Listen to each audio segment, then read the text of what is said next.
ગુજરાતમાં ભારેથી અતિ ભારે વરસાદની આગાહી કરવામાં આવી છે. ખતરો જી હા, તમને જણાવી દઈએ કે અત્યારે જે હવામાન સિસ્ટમ સક્રિય થઈ રહી છે તેને લઈને સૌથી મોટા સમાચાર વરસાદને લઈને સામે આવી રહ્યા છે. અતિ ભારે વરસાદની આગાહી એટલા માટે કરવામાં આવી છે કારણ કે જે ગુજરાત પર જે સિસ્ટમ સક્રિય છે અત્યારે તેને લઈને ગુજરાતમાં અનેકો વિસ્તારોમાં ભારેથી અતિ ભારે વરસાદ પડવાનો છે. કયા કયા વિસ્તારમાં વરસાદ અત્યારે વરસી ચૂક્યો છે તેને લઈને જાણકારી આપી દઈએ. બનાસકાંઠાના અનેકો વિસ્તારોમાં વરસાદ વરસી ચૂક્યો છે.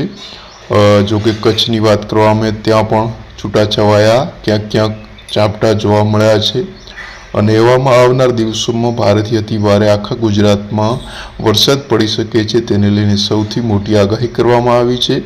અને જે ગુજરાત પર સિસ્ટમ સક્રિય છે તે આવનારા 2 થી 3 દિવસ ગુજરાતમાં ભારેથી અતિ ભારે વરસાદ લાવી શકે છે.